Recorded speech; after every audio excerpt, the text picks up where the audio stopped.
Thân chào cả nhà, không nên xem chùa đâu đó. Nhớ đăng ký, like, comment để ủng hộ team nha.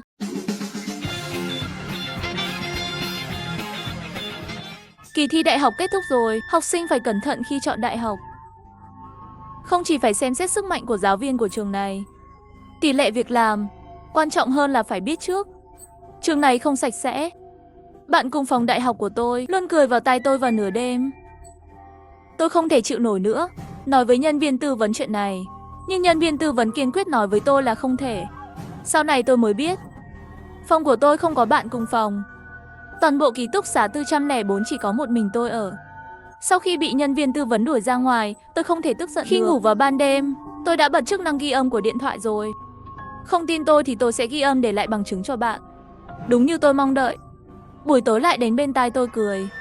Tôi ngủ mơ màng, không để ý đến cô ta. Tôi dự định sẽ phát bản ghi âm cho nhân viên tư vấn vào ngày hôm sau. Nhưng điều kỳ lạ là khi tôi mở bản ghi âm, bên trong không nghe thấy âm thanh gì. Chuyện gì vậy? Tối qua rõ ràng tôi đã ghi âm rồi. Tôi rất nghi ngờ và gửi chuyện này lên mạng. Hầu hết cư dân mạng cho rằng tôi bị áp lực tinh thần quá lớn, tạo ra ảo ảnh.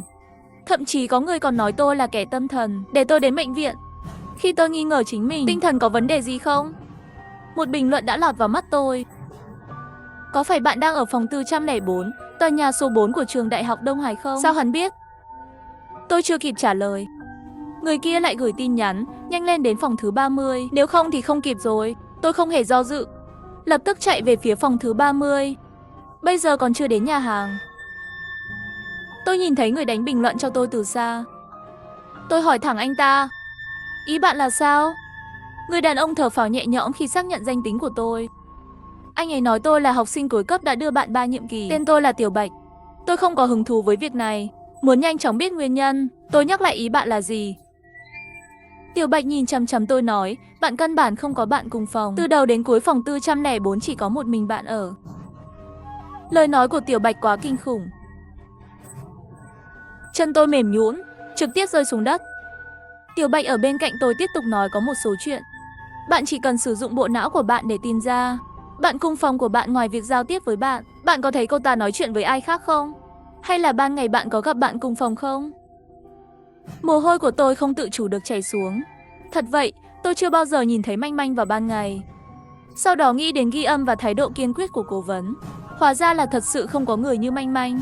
Tôi muốn về đổi ký túc xá. Tiểu Bạch lại kéo tôi lại, nói với tôi là vô dụng.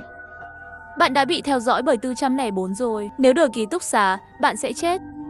Tôi run lên vì sợ hãi. Sao bạn biết? Trên mặt Tiểu Bạch hiện lên một chút buồn bã. Bởi vì bạn gái tôi chết ở phòng 404. Theo tôi biết, mỗi năm có một người chết trong phòng 404. Tôi kinh ngạc nhìn Tiểu Bạch. Vậy nếu mỗi năm đều phải chết một người, vậy tại sao phải sắp xếp người ở lại 404? Tiểu Bạch không trả lời, chỉ là nhìn tôi như nhìn một người chậm phát triển. Tôi nhanh chóng phản ứng lại. Ý bạn là nhà trường cố ý làm vậy? Tiểu Bạch ở bên cạnh trầm thấp nói là đây là trong mùa lít, dung mạo một người đổi vạn người bình tĩnh. Nhìn như nhỏ ác đại thiện, thực ra là đại gian ác. Sinh ra bình đẳng, mạng của một người và mạng của vạn người đều là mạng. Tôi mờ mịt nhìn Tiểu Bạch. Vậy thì sao? Tôi không vĩ đại như vậy. Tôi không muốn dùng mạng mình để đổi lấy mạng người khác. Tôi chỉ muốn sống. Tiểu Bạch đưa cho tôi một tờ giấy. 2 năm nay tôi hỏi xung quanh về ký túc xá 404. Cuối cùng cũng gặp được những người biết cách. Biểu tượng này chính là hắn đưa cho tôi. Bạn giữ kỹ, nó sẽ giữ cho bạn an toàn cả đêm. Tối nay tôi sẽ đi đón người đó. Ngày mai anh ta đến sẽ cứu mạng bạn. Tôi như đắc chí bảo tiếp nhận hoàng trong tay Tiểu Bạch. Trước khi chia tay, Tiểu Bạch bảo tôi nhớ.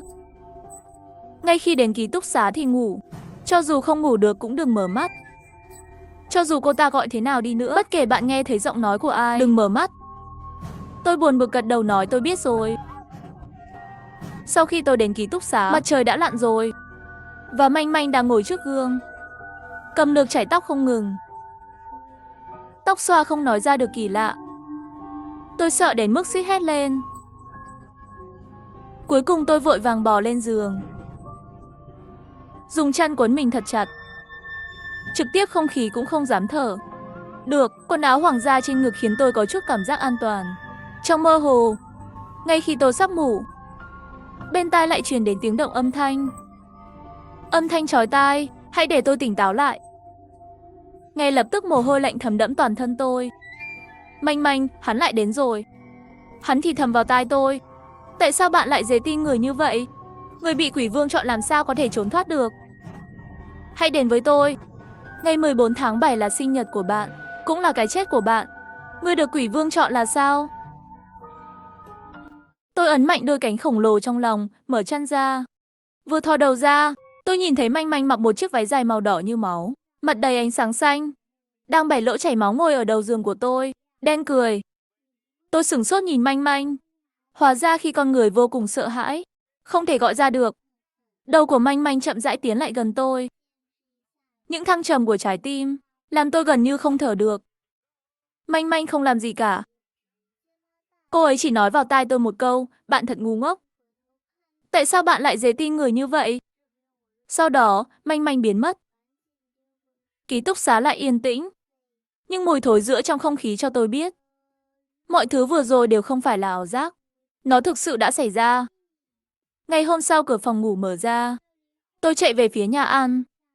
Ký túc xá thật đáng sợ. Tôi không thể ở đây thêm một phút nữa. Chỉ có nhà ăn là đám đông đến và đi dày đặc, làm tôi cảm thấy mình còn sống. Khi nhận được tin nhắn của Bạch Trạch, đã là trưa rồi. Tinh thần tôi phấn chấn, Bạch Trạch đã trở lại. Tôi nhanh chóng nói với anh ta tôi đang ở nhà ăn số 3. Bạch Trạch chỉ trả lời 3 chữ của tôi. 3 chữ ngắn ngủi khiến tôi gần như không khóc. Tôi ngẩng cổ lên và nhìn chằm chằm vào cánh cổng của nhà thờ thứ 30.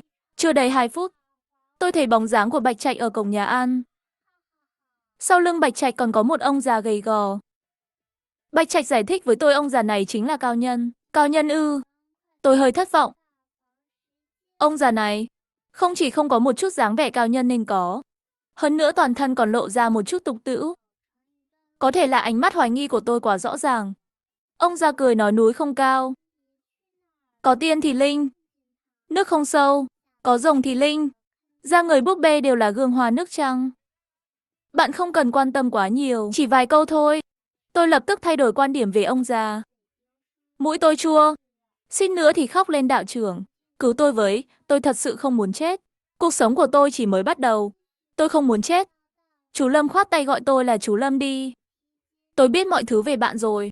Mắt bạn bị phân tán, ấn đường màu đen, ly kỳ vì gạo, rõ ràng là dấu hiệu bị ma ám. Chỉ là con ma này không dễ đối phó. Tôi vội vàng rút ra một cái thẻ ngân hàng. Đạo trưởng, tôi đều hiểu. Trong thẻ này có 100.000, không đủ, tôi sẽ hỏi lại bố tôi. Lâm Thúc bị tôi làm cho giờ khóc giờ cười. Lại đưa thẻ cho tôi. Chú Lâm nói tiền là vật ngoài thân. Tôi thực sự không có hứng thú với thứ này. Tôi nói đóng đường dây không dễ đối phó vì 3 giờ. Thứ nhất, chắc hẳn các bạn cũng đã từng nghe qua. Vị trí của trường đại học thường là trên nghĩa trang hoặc mộ tập thể, nhằm mục đích dùng dương khí của học sinh để áp chế âm khí của ác quỷ. Thứ hai, mỗi trường học nên có một mắt âm. Mắt âm là nơi tụ tập của âm khí, là cổng trấn áp oan hồn ma. Những nơi như vậy hẳn là đều là chết, hoặc trực tiếp đổi thành nhà vệ sinh, nhưng trường của bạn lại được sắp xếp thành ký túc xá nữ, bắt đầu bằng 4, kết thúc bằng 4. Đây không phải là chuyện vớ vẩn sao? Điểm thứ 3 và quan trọng nhất, có thể có nhiều hơn một con ma ám ảnh bạn. Bạn chắc là chỉ nhìn thấy một con ma trong ký túc xá của bạn. Có nhiều hơn một con ma ám ảnh tôi. Nghĩa là sao? Tôi bị lời nói của chú Lâm sợ đến cả người run lên. Răng tôi đang run. Tôi đã suy nghĩ cẩn thận một chút. Tất cả những gì tôi từng thấy là manh manh. Tôi lau mồ hôi lạnh trên đầu. Nói một cách vội vàng, tôi chắc chắn rằng tôi thực sự chỉ nhìn thấy manh manh. Thật sự chỉ có hắn. Chú Lâm không nói gì, chỉ cần nhìn vào mặt tôi, lâu rồi mới mở miệng kỳ lạ. Nhìn khuôn mặt của bạn bây giờ rõ ràng là hai linh hồn đời mà. Tại sao chỉ thấy một? Không nên. Chẳng lẽ chú Lâm nói đến một nửa? Đột nhiên mở to mắt. Chẳng lẽ manh manh là một cái tử mẫu sát sao? Phải. Tôi không hiểu tử mẫu sát là cái gì. Nhưng nhìn sắc mặt sợ hãi của chú Lâm, tôi cũng nhận ra rằng những gì tôi gặp phải không đơn giản. Tôi cẩn thận hỏi dài. Tử mẫu sát có rắc rối không?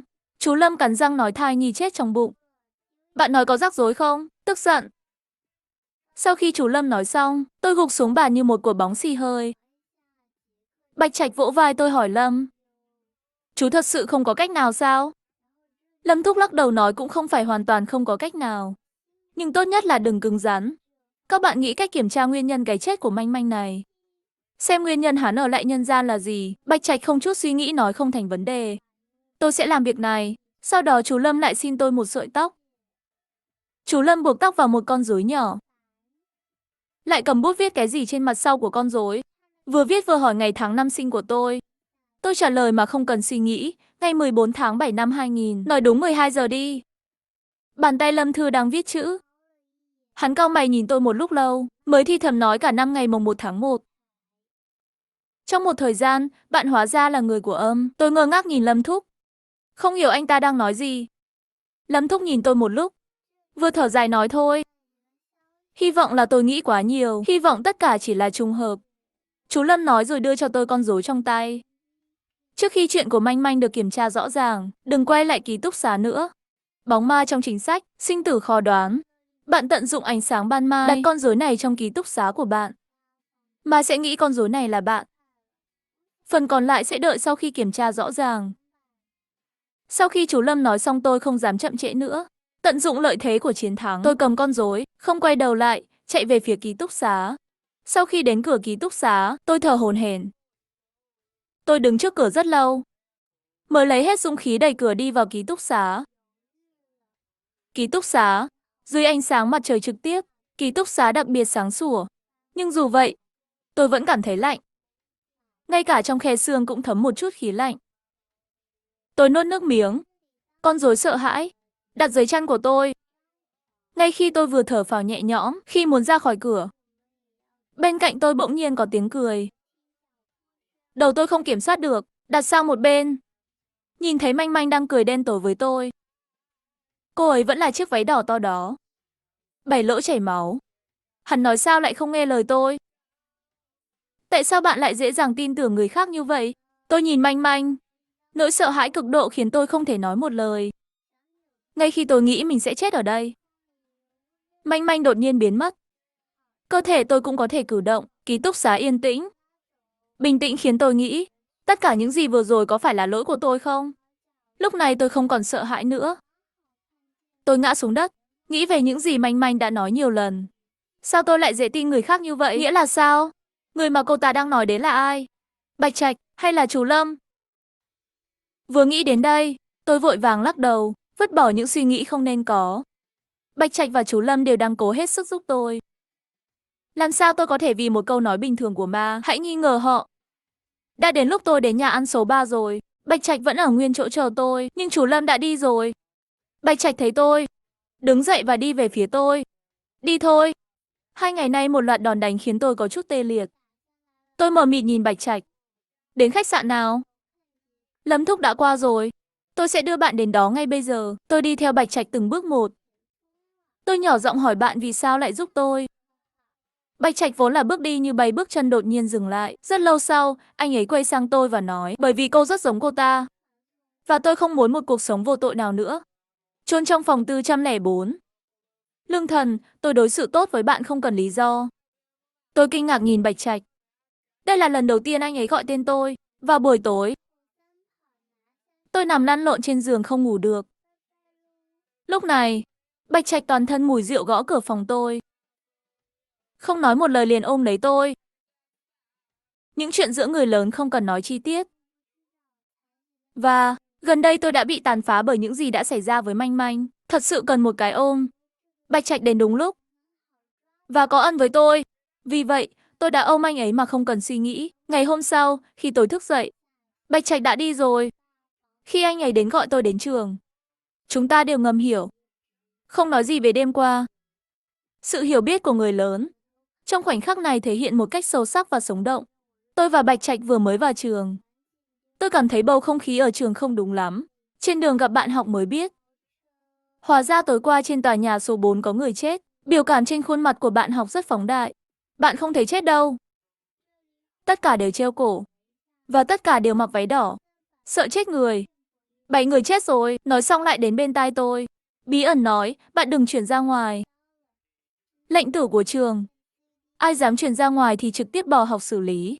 Tôi quay đầu nhìn Bạch Trạch. Đồng thời nhìn thấy cú sốc trong mắt nhau.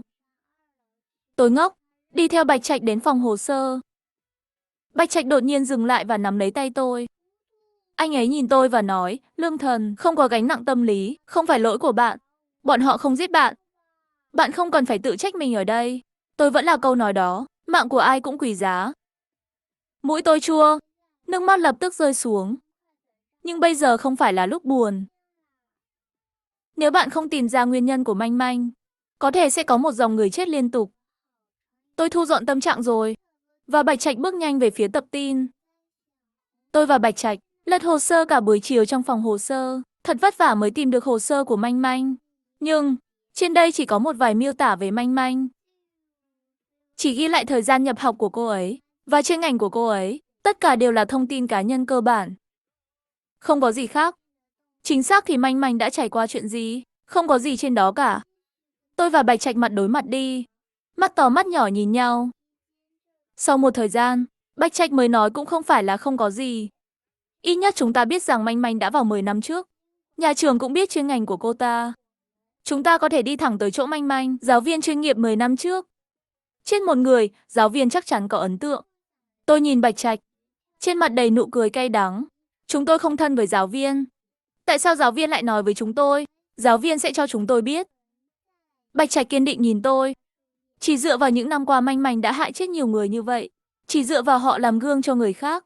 Nhìn ánh mắt kiên định của Bạch Trạch, trong lòng tôi cũng có khí lực. Nhưng trời không đáp ứng được mong muốn của người khác. Tôi và Bạch Trạch cuối cùng cũng tìm được giáo viên cũ của Manh Manh là ai.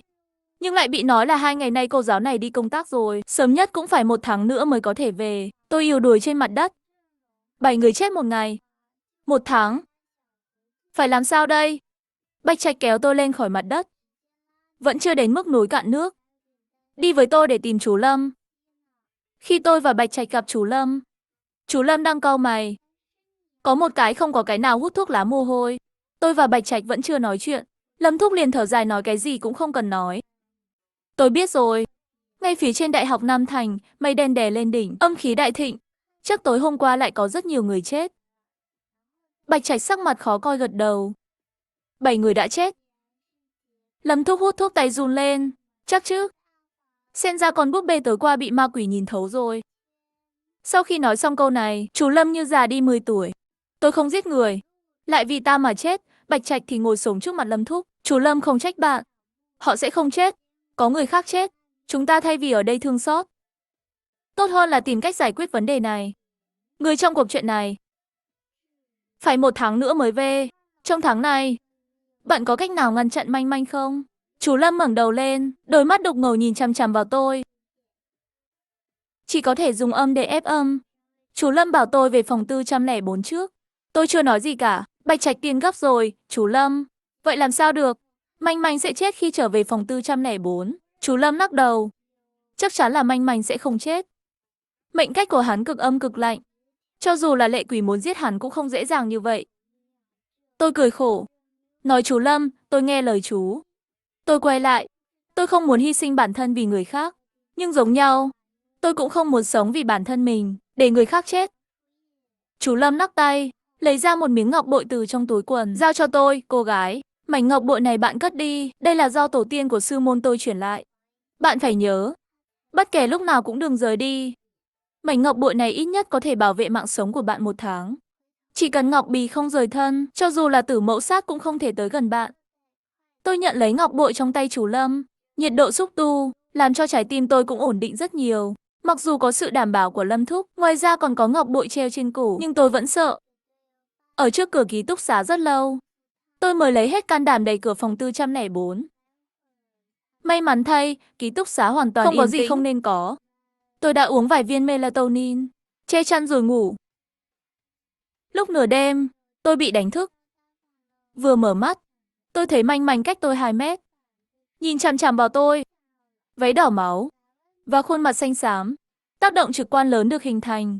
Hãy để tôi hét lên trực tiếp. Manh Manh thề tôi tỉnh. Đột nhiên mở miệng. Miệng lớn, máu chảy ra từ khóe miệng. Hắn nói bạn tỉnh rồi. Tại sao bạn lại không vâng lời như vậy?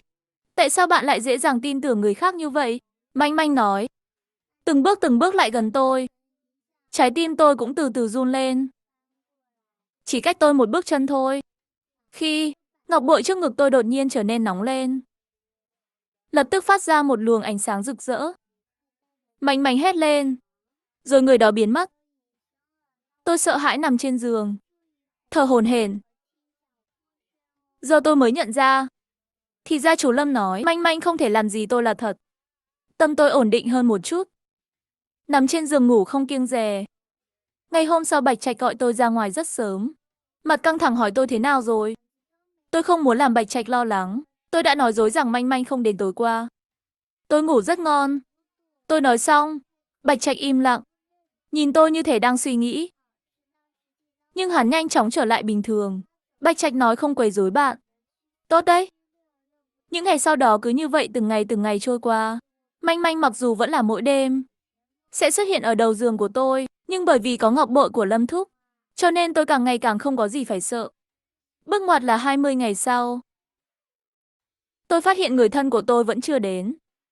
Và gần đây tôi thường xuyên bị nôn mửa. Một ý nghĩ điên rồ trong đầu tôi. Tôi có thể có thai. Khi tôi báo tin này cho Bạch Trạch, Bạch Trạch ngây ngất. Anh ấy nhìn tôi và nói, chúng ta sẽ kết hôn. Tôi ngạc nhiên trước thái độ của Bạch Trạch. Lại có một tia vui mừng, không thể tách rời với Bạch Trạch nhiều ngày như vậy. Không thể nói là không có cảm giác với anh ta. Vì vậy, tôi đã không suy nghĩ nhiều và đồng ý. Manh Manh vẫn mỗi ngày đều đến bên giường tôi. Nhưng cách cô ấy nhìn tôi đã thay đổi. Tôi luôn cảm thấy như cách cô ấy nhìn tôi, thêm một phần lòng trắc ẩn. Hắn mỗi ngày đều sẽ nói vì sao không nghe lời. Tại sao dễ dàng tin tưởng người khác? Sao lại ngu thế? Tôi không dám nói. Sợ chỗ nào nói không đúng đã chọc giận hắn. Tôi cứ như vậy cắn răng kiên trì nửa tháng sau. Giáo viên của Manh Manh, giáo viên Trần đã trở lại. Tôi và Bạch Trạch giải thích với giáo viên Trần sau khi đến bác sĩ. Cốc nước trong tay giáo viên Trần trực tiếp rơi xuống đất. Tách ra. Tôi thấy phản ứng này của giáo viên Trần, ngay lập tức hiểu rồi. Chắc cô ta biết chuyện gì đã xảy ra. Tôi nắm lấy tay giáo viên Trần, khẩn trương nói giáo viên Trần. Tôi xin bạn. Bạn nói cho tôi biết đi. Manh Manh đã quấy rầy tôi 1 tháng rồi. Tôi không muốn chết. Tôi muốn sống. Tôi xin bạn. Cô giáo chờ, đỏ mắt, môi run rẩy. Qua một hồi lâu hắn mới nói oan nghiệt oan nghiệt. Manh Manh, cô ấy là học sinh giỏi nhất mà tôi từng có. Hắn mặc dù xuất thân nghèo khổ, nhưng cô ấy đẹp. Thành tích cũng đứng đầu. Chúng tôi là giáo viên đều rất thích cô ấy. Có lẽ là bởi vì Manh Manh quá chói mắt. Vì vậy, ánh sáng của cô ấy đốt cháy mắt của một số người có trái tim. Những người đó bắt đầu bắt nạt hắn. Thậm chí còn động tay động chân với hắn. Nhưng những thứ này, chúng tôi không biết khi nào cô ấy còn sống. Cũng là chờ hắn chết. Chúng tôi đọc nhật ký của cô ta mới biết. Giáo viên Trần nói đến đây lau nước mắt trắng. Tôi vội hỏi, Manh Manh chết vì bắt nạt trong khuôn viên trường sao? Giáo viên Trần lắc đầu nói là có. Nhưng cũng không phải. Vào thời điểm tuyệt vọng và bất lực nhất của Manh Manh, có một người đàn ông xuất hiện trong cuộc đời cô ta. Nhật ký của Manh Manh nói người đàn ông này là ánh sáng của cô ta. Sau khi họ ở bên nhau một thời gian, Manh Manh có thai. Manh Manh đã rất hạnh phúc. Nghĩ rằng người đàn ông này là sự cứu rỗi của cô ta, nhưng không ngờ lại là vực thẳm sâu hơn. Chuyện gì đã xảy ra? Cô Trần lắc đầu nói tôi không biết. Dòng cuối cùng trong nhật ký của Manh Manh là sao lại làm thế với tôi? Cụ thể chuyện gì đã xảy ra, Manh Manh không viết. Chúng tôi cũng không biết. Sau khi Manh Manh viết xong dòng chữ này, tự tử trong phòng 404.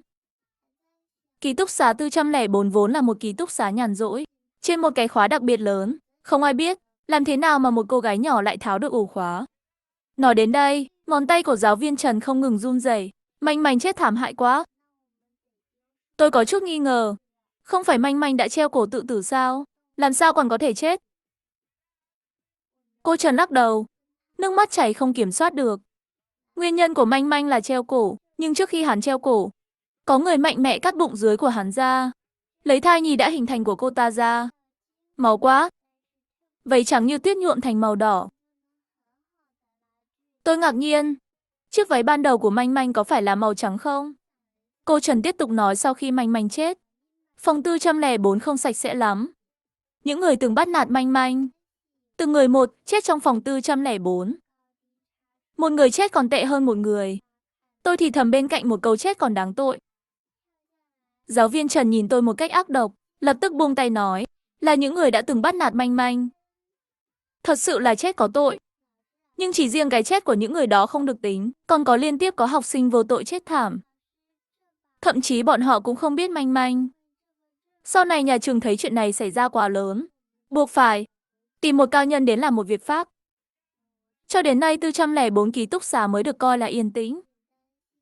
Gió lặng. Tôi trừng to mắt nhìn cô Trần. Mỗi năm một người chết, làm sao có thể là gió bình lặng? Cô Trần bất đắc dĩ nói không có cách nào. Mỗi năm chết một người đã là kết quả tốt nhất rồi. Quan điểm của giáo viên Trần tôi không đồng ý.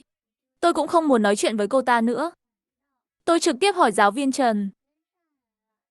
Bạn trai của Manh Manh tên gì, bạn biết không? Và cao nhân đó là ai, bạn có biết không? Điều này rất quan trọng với tôi. Không biết, cô Trần lắc đầu nói. Nhật ký của Manh Manh không nhắc đến tên đầy đủ của bạn trai, chỉ có tên mã BC. Còn cao nhân đó, bởi vì lúc đó tôi cố ý tránh chuyện này. Cho nên cao nhân là ai tôi cũng không rõ. Giáo viên Trần hỏi gì cũng không biết. Ngay khi tôi hơi nản lòng, Trần Lão nói đột nhiên phong cách vẽ tranh thay đổi. Nói muốn kiểm tra luôn có thể tìm được. Nếu không bạn để lại cho tôi số điện thoại đi. Tôi đi hỏi một chút nói cho bạn biết. Tôi vô cùng cảm ơn, để lại số điện thoại di động rồi. Sau khi giáo viên Trần đi ra, tôi và Bạch Trạch lại không ngừng nghỉ chạy đến khách sạn tìm Lâm Thúc. Hôm nay là cuối tháng, cũng là ngày cuối cùng ngọc bội này có thể bảo vệ tôi. Nói cách khác, mọi chuyện hôm nay nhất định phải giải quyết. Nếu không tôi sẽ chết. Sau khi tôi nói với Lâm Thúc nguyên nhân của Manh Manh, Lâm Thúc lông mày nhắn rất sâu không dễ làm sao. Nỗi ám ảnh hắn để lại trên đời là người đàn ông đã khiến cô ta có thai. Nhưng bây giờ, chúng tôi không biết người đàn ông đó là ai. Toàn bộ không có cách nào để bắt đầu. Tôi nằm trên mặt đất xì hơi, không có cách nào sao? Tôi có định chết không? Chú Lâm lại hút một điếu thuốc, nói cũng không phải hoàn toàn không có cách nào. Chỉ là cách này hơi mạo hiểm. Cần giả chết. Bạn có muốn không? Tôi cười khổ. Muốn hay không vẫn có thể do tôi lựa chọn sao? Phương pháp mà chú Lâm nói là hãy để tôi treo cổ tự tử vào ngày 404. Lâm Thúc nhìn tôi nói quỷ có quỷ quy tắc. Thời gian họ ở dưới trời chỉ có thể là âm. Trước 6 giờ sáng. Bạn bị mắc kẹt và treo cổ lúc 5:19. 1 phút không chết đâu. Bạch Trạch đến lúc đó, chờ ở cửa. 1 đến 6 giờ lập tức xông vào cứu bạn. Chỉ cần làm cho Manh Manh nghĩ rằng bạn đã chết, sẽ không làm phiền bạn nữa. Phương pháp này rất nguy hiểm, nhưng thực sự hiệu quả. Bạch Trạch cũng ở bên cạnh chiều mến nói bạn yên tâm. Trong bụng bạn còn có con của chúng ta, tôi sẽ không để chuyện gì xảy ra với bạn. Cuối cùng tôi cắn răng đồng ý. Ngày hôm sau tôi bị mắc kẹt, thay váy đỏ lúc 5:18. Đặt mũ trùm đầu vào dây treo lúc 5:19. Đúng lúc đó, điện thoại trong túi tôi đổ chuông. Khi tôi ngã, vô thức nhấn phím trả lời. Bên kia truyền đến giọng nói của giáo viên Trần. Xin chào, có phải là bạn học của Lương Thần không? Tôi đã xem nó cả đêm qua. Nhật ký của Manh Manh, người bạn trai đó có tên là Bạch Trạch. Lại hỏi cấp trên, cao nhân đó.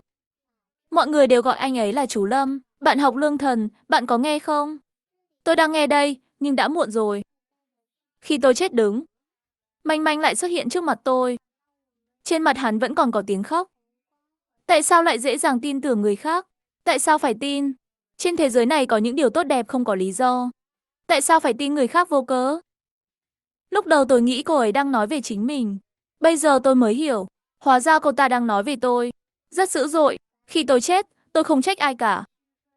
Chỉ trách mình tin tưởng người khác. Cho nên cũng không tồn tại cái gì gọi là trả thù. Tôi muốn cắt bụi.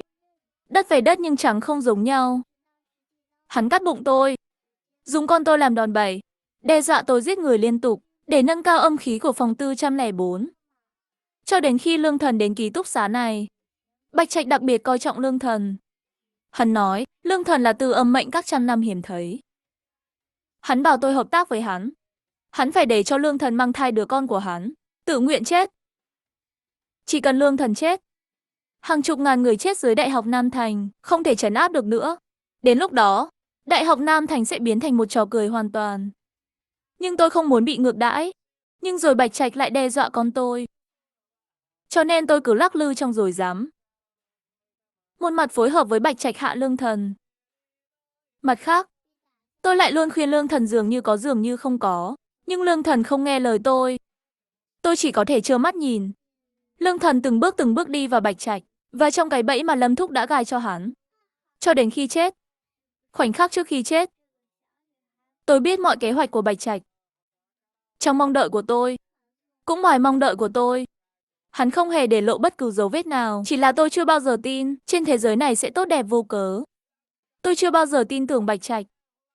Nhưng, tôi lại như một chiếc thuyền đơn độc trôi nổi trên đại dương. Ngoại trừ nghe lời hắn, tôi không có cách nào khác.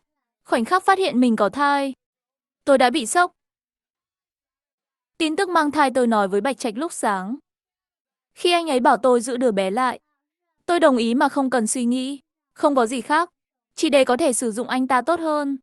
Con trai, mẹ đã lén bỏ đi vào buổi chiều, cũng không vì gì khác.